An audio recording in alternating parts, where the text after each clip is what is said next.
Hey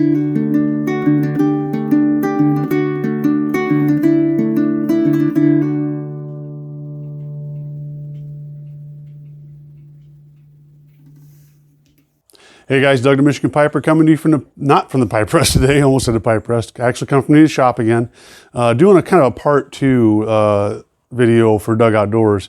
That first video was about my different cook kits that I take into the woods or on hikes, backpacking and stuff like that. This video is more about what I cook on. And first off, let me just put a disclaimer out there that if I have a choice, I'm blessed enough to live in an area where pretty much anywhere I go out, I can start a fire. And I'm not a cook stove guy. Doesn't mean that that's bad. You know, there's bad things about cooks. You know, you shouldn't use cook stoves. But I am kind of a bushcraft guy, meaning that I try to do as much with as little as possible. And being out in the woods, if I can start a fire versus having a cook stove and carrying all that extra stuff with me, then so be it. I can say that, you know, on longer hikes, it's really nice not to have to worry about a cook stove because it's a little bit less weight you have to carry. And if you ever get into longer hiking, backpacking and whatnot, where you're going out for days on end, any little bit of weight that you can get rid of is a huge, huge benefit. So having said that, I have 2 stoves that I'm going to go over today, not because they're the best stoves out there, mainly because they're the stoves that I use. Actually, one of them is a stove that I use, and the other one is just kind of cool, a cool little deal to try out. So having said that, first one I'm going to show you is, there's several names for it. I think most of the time people call them penny stoves. And all this is 2 ends of 2 different pop, or 1 end of 2 different pop cans. And you cut off about, let me put this one down here. You cut off, get this up here close so you can see it. That's obviously a Pepsi can, right? You cut off the bottom inch, and then you take the other one, cut off the bottom inch of that one, you slide them together. Now I'm going to go over this really fast, guys. There's videos out there that will tell you a lot more about how to do it. I'm going to tell you how I did it quickly because I don't want this to be a half-hour video. So basically, you take a X-Acto knife and you take your pop can, you set the can on the counter, and you get something to give you a gap, and then you just turn your can like this with the X-Acto knife on it. Other guys will take a marker and do the same thing and then go around and cut that line at the bottom of the can. But either way, you'll have 2 bottom can halves that look like that, okay? Or not halves, but you know, bottom can sections. Then you take one and you crimp all the way around the edge of it and you slide that into the other one like that. And that's what it ends up looking like. You have two can bottoms, okay? Then you take a nail and you punch these holes here all the way around. Those are gonna end up being your burners. And then the hole in the center will be your fill hole. And the reason why they call this a penny stove is you can take a penny or any coin and put it over top of that as you're burning. And what that does is that keeps that flame from trying to come out here and helps your burners burn more. I will show you the pros and the cons of this in just a little bit.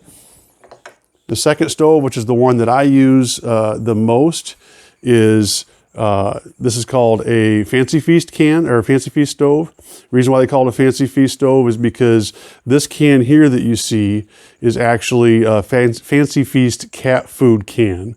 And you just pop the lid off, pop the label off. Inside that is a tomato paste can, so it's a little bit narrower than a regular soup can. You drill some holes in it for ventilation. Those are very important there. And then before you slide it in, around here, you can see that black insert there between the 2 cans. That's actually welding cloth. And that acts as a wick. And I'll show you how that works in a minute. Another very important thing when you're doing this is, you probably can't see it on camera. I can barely see it looking in there, but at the bottom of this can, you want to notch out a couple spots to give the fluid a way to get into the wick, okay?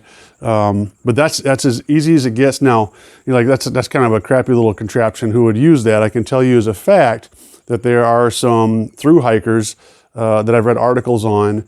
And what a thru hiker is, somebody that takes like the Appalachian Trail, goes 4,000 miles, takes them like three months. And this is the only stove that they used because it's so light. And all you have to carry is this and the fuel. You don't have to worry about canisters of fuel, blocks of fuel, however, you know, whatever you want to say. So we're going to cut down to the bench here in a minute, and I'll show you how these work. Okay guys, the first thing we're going to do is use the penny stove. And one of the things I forgot to tell you about is this is what I use. Now make sure that when you're using this, this is just the gas line antifreeze and water remover. It's basically just alcohol, guys. You can use a couple different alcohols. This is just easy to get your hands on. It's all over the place.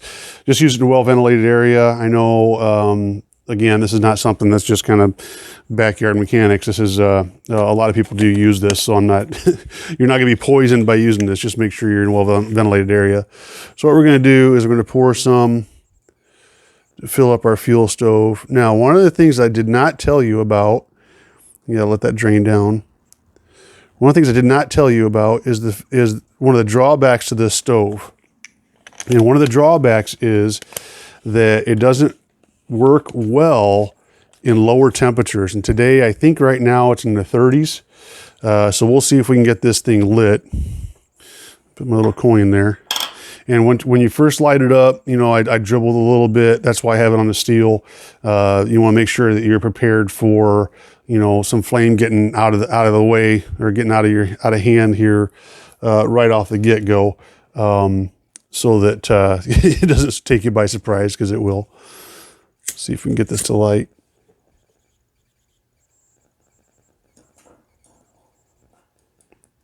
I think my lighter's going out. Yeah, it's kind of lighting on the edge there. So the idea here is you've got to get the fuel warm enough to vaporize, okay? And you probably can't see it on the screen right now, but I can see it's lighting a little bit. But you got to get the fuel to vaporize. So one of those ways to do that, I'm going to use 2 lighters just because I don't want you guys to sit here and watch this for 30 minutes. And see if I can get my hands out of the way. I'm just heating up the sides of the container so that it'll warm that fuel up and it'll start vaporizing. Otherwise, with the temperatures being so low, it's not going to, the fuel's not going to vaporize, it's not getting to its ignition temperature. So we're going to have to heat it up. Basically, we're cooking the fuel. So you can see already right out of the gate, this is not a good option. Now, if you live in a warmer climate, not a bad option at all. It is a little bit wind or still air dependent, I should say. In other words, if you are in a windy area or it's a windy day, not a very good stove to use. But it's not a bad stove if you have a still calm day and you have the warmer temperatures. And as you can see, this is still not lighting. Usually doesn't take too long.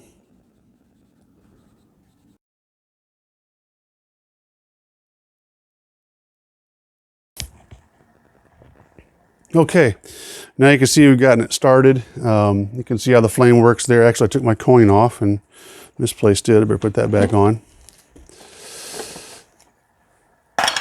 There we go. And now you have your little burner stove. So if we wanted to, find something to throw on it here.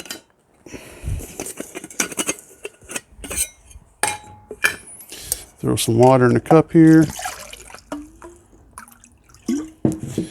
And you could just set that there like that.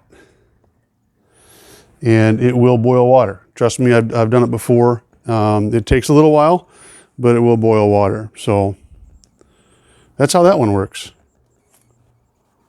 Okay, guys, this is the second stove, and again, my favorite stove.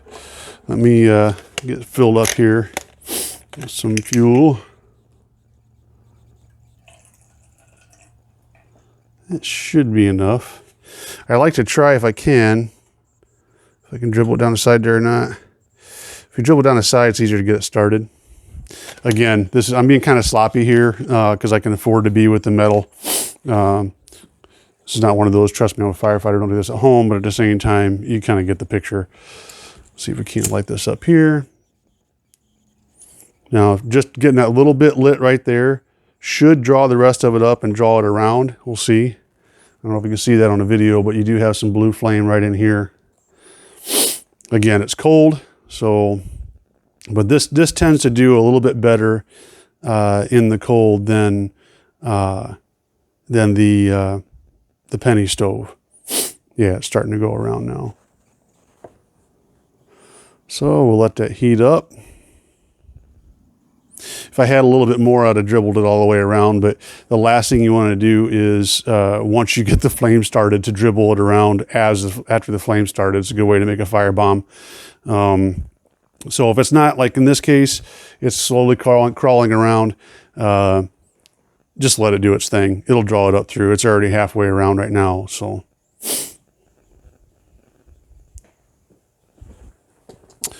Find my cup here.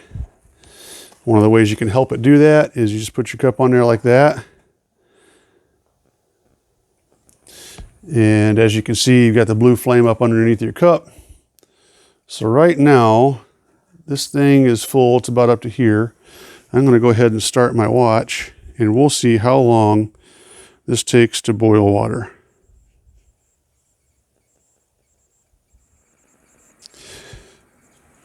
Okay, guys, here we are.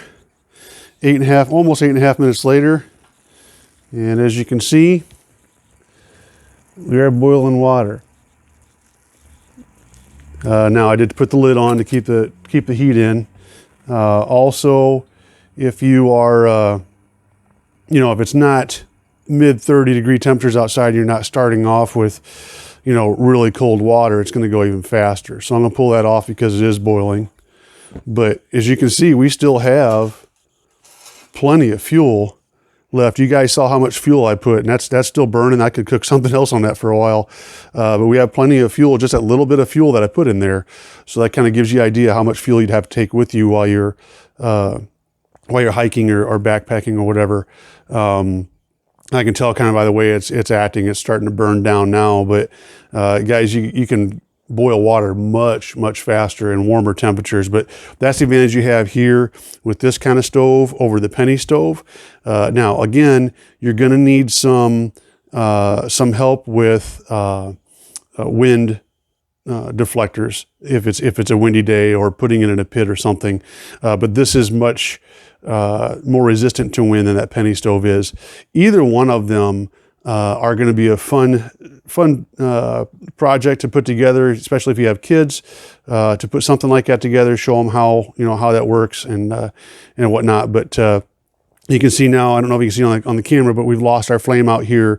We got a little flame on the inside. I don't know if we can get the flame on the outside to start to go again or not, if we're pretty much out of fuel. Yeah, we're pretty much out of fuel. So that little bit I put in right now is at 10 minutes. So that gave me 10 minutes of burn time, which in warmer climates, you're only going to need half that. So guys, that's what I have for you today. Hope that was interesting. And if you've tried these before, go ahead and comment in the bottom and tell me how you like them and what different varieties you may use. But that's what I got. So guys, I hope you're all doing well. And until next time, you take care.